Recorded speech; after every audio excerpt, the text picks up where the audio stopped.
France, July 1944. A dusty road winds between low hills. On the horizon, smoke and the distant roar of guns. The war is retreating but not gone. It lingers nearby, like a muffled thud in the chest. German Oberleutnant Karl Müller walks ahead of his column. Around his neck, a grimy bandage replaces a scarf. On his shoulders, the fatigue of 3 years at the front. Behind him, a dozen exhausted soldiers, almost boys, carry a white cloth torn from a coat lining, an improvised flag of surrender. In the distance, American positions appear. Sandbags, trucks marked with white stars, a flag trembling in the wind. Carl takes a deep breath. The air smells of dust, diesel, and heat. As they approach, 2 Americans step out from behind a truck. One is tall, tanned, with kind but wary eyes. The other is a stocky sergeant with a badge reading H. Reynolds. His uniform is clean, as if freshly issued, but his gaze shows he has seen it all. "Drop the weapon, gentlemen," the sergeant says calmly. "No tricks, all right?" The Germans obediently lay down their carbines in the dust. No one resists. Carl raises his hands slightly above his head, looking into the sergeant's eyes. Between them is a silent, strange understanding. Both are tired. Both just want it to be over. A bark interrupts from the tents. Deep, heavy, confident. Within a minute, 2 Rottweilers emerge from cover, massive, glossy, black and tan coats gleaming. They move alongside the American MPs like shadows, precise and calm. Carl freezes for a second. He recognizes the gait, the stature, the same he had seen in Germany, on the parade ground with a dog trainer in Munich. His father once trained dogs of this breed. For Carl, a Rottweiler symbolized discipline, order, and strength. He doesn't understand. How did they end up here with the Americans? One of his soldiers whispers, "Zij hebben een zeer hund. They have our dogs." But there's no outrage in his voice, only confusion. A paradoxical moment.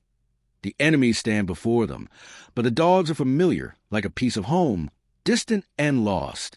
Sergeant Reynolds notices their reaction, smiles slightly, and says, "Beautiful, huh? We got them from a breeder before the war." Carl remains silent. In his gaze, there is something like respect, not for the enemy, but for the fact that even in war, something is shared, even if it's just a dog looking straight into your soul. The American prisoner camp stood by a small creek. On one side, rows of tents under faded canvas. On the other, barbed wire stretched between wooden posts. But it was not a camp affair. Everything here breathed order and weary humanity, as if the war itself wanted to take a brief rest. Carl and his men sat around a campfire, each holding a metal cup. The Americans had given them coffee. Real coffee. Bitter, smoky, but after months on the front, it felt almost miraculous. Military police patrolled nearby, occasionally exchanging brief phrases. And, of course, the dogs, 2 Rottweilers patrolling the camp. Their names were Rex and Maggie. The soldiers talked to them as if they were comrades, sometimes joking that they were the best sergeants in the camp. But for the Germans, these animals meant something more. Carl watched one American pet a dog on the neck. Suddenly, a memory flared up in his mind. A small yard in Bavaria. His father, in a Reichswehr uniform, teaching a puppy commands.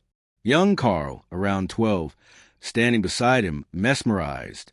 It was then he first understood that a dog obeys not out of fear, but because it trusts. Now, years later, he sees the same scene, only on the other side of the war, and he realizes that trust and loyalty do not belong to any nation. Later that evening, Sergeant Reynolds approached him. "You're the officer, right?" Carl nodded. "You handled yourself calmly today. Most men don't." Carl replied with a light accent. "When you lose, there is no point in shouting, only listening." Reynolds paused for a moment. Respect flickered in his eyes. "You're right," he said quietly. "That's something both sides forget too often." Night fell. The camp quieted. Only the occasional bark of the dogs and the rustle of wind through the barbed wire broke the silence. Carl could not sleep. His mind kept returning to the 2 Rottweilers, as if they were a bridge between 2 worlds that had once been closer than it seemed. Morning began with the smell of rain. Heavy clouds stretched over the camp. and the air was damp, fresh, as if everything around was finally exhaling. The Americans distributed breakfast, oatmeal and warm bread. The Germans queued silently. Some whispered prayers. Others just stared at the ground. Carl noticed a young private, Hans, flinch when a dog ran past him. Rex, ignoring his fear, approached, sniffed his hand, and calmly sat down beside him, resting his heavy head on Hans's boot. The boy froze, unsure what to do. The American soldier, holding the leash, chuckled. "He likes you, kid." Carl watched and thought, how strange. These dogs know no borders. They don't understand flags. They don't care about your accent or uniform. They only sense fear and kindness. A couple of hours later, the Americans assigned Carl and 2 other prisoners to help unload crates at the warehouse. Nothing heavy, just work. And again, Rex and Maggie were nearby. They walked slowly, non-threateningly, but close enough to remind everyone, "You are being watched." Reynolds approached Carl as he lifted a crate. "You trained dog before the war?" he asked, nodding toward Rex. Carl was surprised. "My father did. He said a dog mirrors your soul. If you're cruel, it becomes cruel." Reynolds nodded. "Mine too, except he raised hunting dogs. Always said, if you want loyalty, you better deserve it first." For a moment, they both were silent, listening to the rain beginning to patter on the warehouse roof. Rex lay at the door, resting his muzzle on his paws. His eyes were warm and calm. Suddenly Carl realized this dog was freer now than any of them. It knew no defeat, no ours or theirs. When the work was done, Reynolds handed Carl a tin cup of coffee. "For the help, don't tell the others." Carl took the cup and gave a slight smile. For the first time in a long while, not out of courtesy, but genuinely. Night. The camp sank into silence, only the occasional bark of dogs and the crackle of the fire. Carl sat by his tent, staring into the darkness. The rain had passed, and now stars hung above, as if someone had finally cleared the sky of soot. He took a small, faded photograph from his inner pocket. His family, mother, sister, and himself, still in civilian clothes. In the background, a dog, a Rottweiler named Arcus. Carl traced a photo with his finger. Something warm and painful pinched his chest. Footsteps sounded nearby. Reynolds. He did not rush, just sat down beside Carl, placing a cup next to him. "Can't sleep?" "No," Carl replied softly. "Too quiet. In the war, silence is never safe." Reynolds nodded, thoughtfully watching the fire. "You know, I used to think you guys were monsters. Then I started talking to you." Carl smiled sadly. "And now I think everyone's just scared. We just wear different uniforms for it." From the shadows, Maggie, large, confident, yet quiet, approached Carl. She sat beside him, resting her head on his lap. The Americans exchanged surprised glances from afar. She usually trusted no one. Carl did not move, only gently touched her ear. "She likes you," Reynolds said, smiling. "No, she remembers me. Not me, but what I was before." Reynolds did not argue. He simply nodded, watching the fire. That evening, no one spoke further. Only the quiet crackle of embers, the smell of wet earth, and the breathing of a dog trustfully asleep on the lap of a former enemy. Morning, Carl woke with thought. If even a dog can forgive, maybe people can learn, too. On the 3rd day in the camp, something unexpected happened. One of the trucks delivering supplies got stuck by the bridge. Its wheels sank into the mud after the night's rain. The Americans called for some prisoners to help push it out. Of course, Carl was among them. Reynolds stood nearby, observing to ensure everything went smoothly. Rex and Maggie, as always, walked close, silent, powerful, attentive. Carl approached the truck, assessed the angle, then calmly said, "If we push from both sides, it might move." The Americans exchanged looks. One laughed. "Look at that. The Germans giving orders now." But Reynolds waved him off. "Let him try."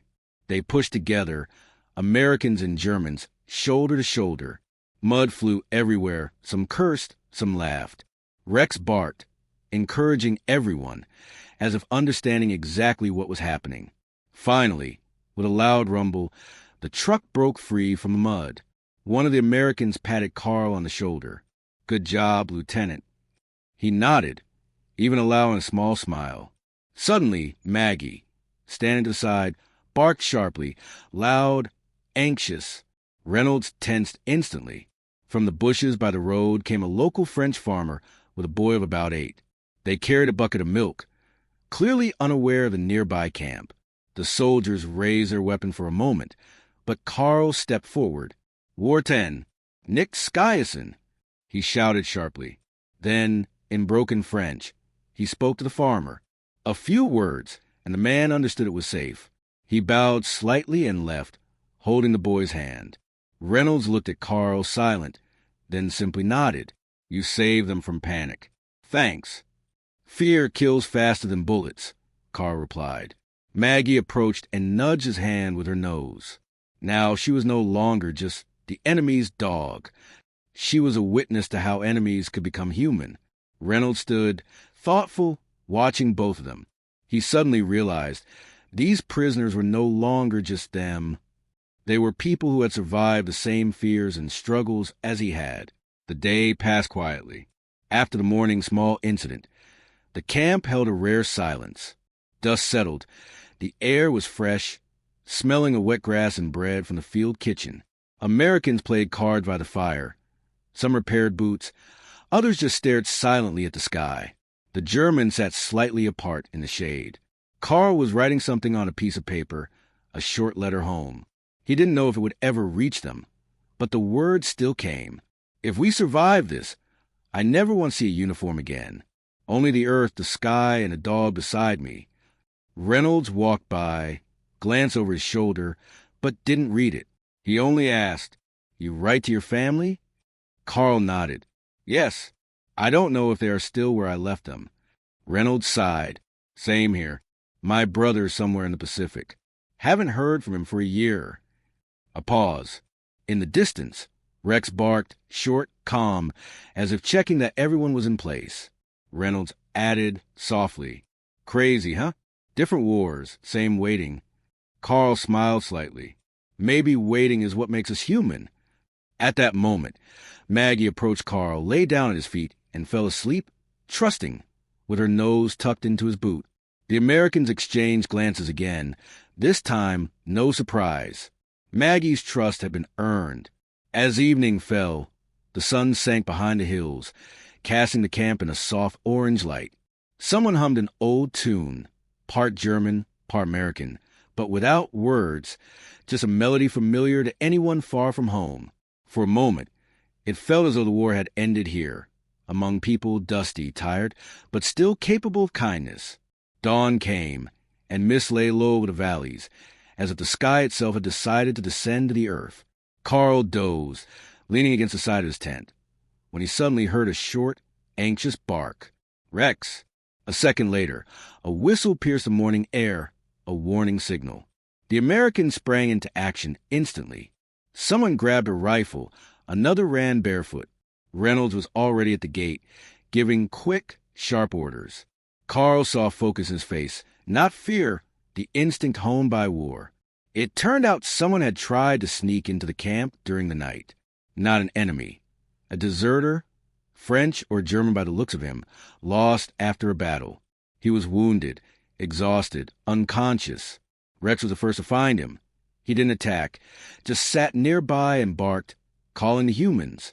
When Carl approached, he recognized a stranger's face, the signs of his own army.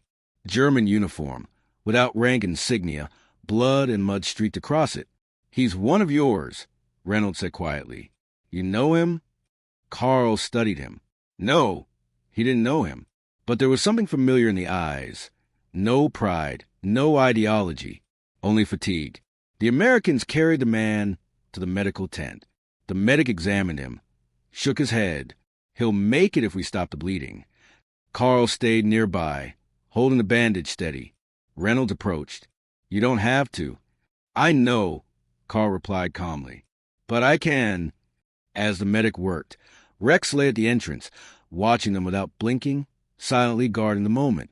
It was as if he understood the significance, that here, enemies were no longer enemies, just humans fighting to save another human. When it was over, and the stranger finally breathed more evenly, Carl wiped his hands, sank wearily onto a crate, and whispered, "This is the only battle worth fighting now." Reynolds didn't answer. He simply handed Carl a cigarette. They smoked in silence, while Maggie curled up nearby, her chest rising and falling peacefully. The day was sunny, yet fresh after yesterday's rain. The air smelled of wet earth, grass, and the faint smoke from the campfire that had been dampened. The river flowing next to the camp shimmered in the sunlight, reflecting the blue sky and white clouds. It looked remarkably peaceful, reminding them both that a world without orders, without war, without uniform still existed, a world of flowing water and life moving on its own. Carl and Reynolds walked along the riverbank, their steps echoing softly on the wet stones. Ahead of them was a small wooden bridge, old, slightly unstable but solid. The planks creaked in places, sometimes giving way slightly underfoot, reminding them that trust is fragile. Across the river lay a farmer's plot, a few chickens, an old well, rows of vegetables. The smell of fresh earth mixed with the scent of grass. The Americans were there to deliver some supplies to the locals, and Carl offered to help. He was no longer a prisoner, more a temporary ally in a small task with no relation to war. Rex and Maggie walked beside them, almost synchronized, every movement deliberate. Maggie, usually cautious, paused several times, checking the bridge, her gaze alert. Rex moved confidently, then glanced at Carl. "Follow me." Carl felt a strange sensation, the bridge under his feet, the sound of water, the scent of earth and dusty wood. He realized he could experience a moment without thinking of battles. Reynolds walked silently beside him, watching the river and the bridge. Then he spoke. "You know, I never thought we'd work together like this." Carl smiled, shaking his head slightly. "Neither did I. Funny how word changes everything." As they began moving boxes of supplies across the bridge, every detail felt important. The slight creak of the boards, as if the bridge whispered beneath their feet, the wind rustling their hair in the maples along the bank, the quiet bark of Rex and the short, anxious whine of Maggie when someone slipped on a wet plank. The bridge became more than a crossing. It became a symbol that trust, understanding, and helping each other were possible, even after all that had happened. When they reached the other side and placed the boxes on the ground, the farmer and his son greeted them with astonished smiles. The boy pointed at Rex and Maggie. "Chiens. Dogs." Maggie approached Carl. Rex went to Reynolds, and in that moment, both men realized these animals had become a bridge between them. Together, they watched the farmer carefully carry the boxes and begin distributing food. For a brief instant, time seemed to stop. No uniforms, no sound of war, no commands. Only humans, dogs, river, and bridge. On the way back across the bridge, Carl and Reynolds walked in silence. They hardly thought about uniforms, nationality, or military status anymore. There was only the river, the bridge, and the two dogs walking calmly beside them, guiding the way as if to say, everything can be different if you just trust and move together. Carl took a deep breath, feeling a lightness he hadn't felt in years. He looked at Reynolds and said quietly, "Maybe this is what peace feels like." Reynolds just nodded, a small smile on his lips, and an understanding lit up their faces. Sometimes a real victory isn't in battle, but in seeing humanity where you thought there was none. Evening fell over the camp, painting everything in golden orange hues. Carl and Reynolds sat by the fire, tired but satisfied after a full day of distributing supplies. Around them, the camp was quiet. People went about their tasks, and the dogs lay nearby, occasionally lifting their heads to check the surroundings. At that moment, a bark rang out, Rex, strong and confident, running toward the edge of the camp. Carl and Reynolds hurried after him. At the edge, a small group of local villagers stood, women with children, cautiously approaching the camp. One of the children, a boy they had seen by the river a few days ago, clutched a lost toy. Carl stepped forward, ignoring uniforms. "It's okay. They mean no harm." The boy approached slowly, and Rex and Maggie stayed nearby, calm and watchful. No barking, no growling, no threat, only presence and trust. Reynolds nodded at Carl, and together they helped distribute the food and gave the children some water. Carl realized for the first time, we don't need guns here. Reynolds smiled, watching as the children cautiously petted the dogs. No, just trust. The dogs had become a bridge, not across the river, but between people who had yesterday been enemies. They demonstrated that trust was possible if only one opened their eyes and heart. Carl looked at Rex and Maggie, then at the American beside him. Maybe this is what we were fighting for without knowing it. As the sun sank behind the horizon, the camp was filled with the soft glow of lanterns. People sat close together, talking, laughing, helping each other. The dogs rested peacefully, occasionally lifting their heads to check that all was well. The invisible connection that tied them, humans with different histories, Americans and Germans, adults and children, was the truest victory. Carl understood that sometimes the strongest battles don't happen on the front lines, but in the human heart. The next morning, the camp woke under a clear sky and fresh air. The fog had lifted, and the sun gently lit the tents, the river, and the bridge, which now seemed a symbol of the journey they had traveled together. Carl sat by the riverbank next to Rex. Maggie sniffed the grass, quietly watching the children play nearby. Reynolds approached, holding a cup of coffee, and sat down beside him. Tomorrow you'll leave? Carl nodded. Yes, but I'll remember this. All of this. Reynolds smiled, looking at the dogs. And they'll remember you too. Carl leaned down and stroked Rex. In his eyes, there was gratitude without words. For trust, for calm, for the fact that even amidst the war, one could encounter true humanity. He stood, walked around the camp, and greeted both American and German companions.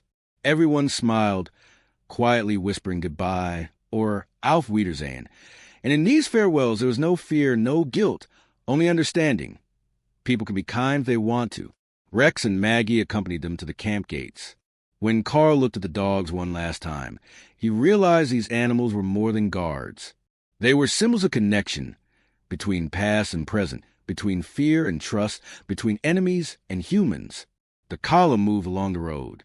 On the left, the river. On the right, the forest. Above them, clear blue sky. Carl glanced back one more time. The camp, the bridge, the dogs, Reynolds, all of this would stay with him forever. And inside him was a calm he had never felt at home, even in a ruined world. There is peace as long as there is trust, kindness, and the ability to look someone in the eyes without fear. The dogs quietly watched the departing column. Their bark was no longer alarming. It was a soft, quiet sound, like a blessing. The sun sank behind the horizon, casting everything in warm orange and golden shades, and for a moment, the world seemed perfect, if only here, in this small patch of land between humans and dogs who had taught them to trust. The sun dipped lower, painting the sky in deep golds and soft oranges. The camp settled into quiet.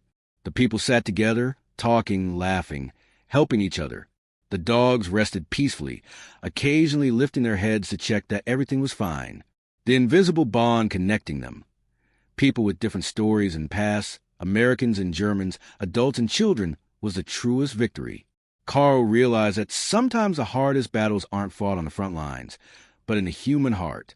Tomorrow they would leave, but the memories of these days, of trust, small acts of kindness, and silent understanding, would remain forever. Rex and Maggie had not only guarded the camp, they had become bridges between worlds, between enemies who could now see each other as people, between fear and trust, between past and present. As Carl walked with Reynolds, crossing the bridge one last time, he felt the weight of the war ease, if only for a moment.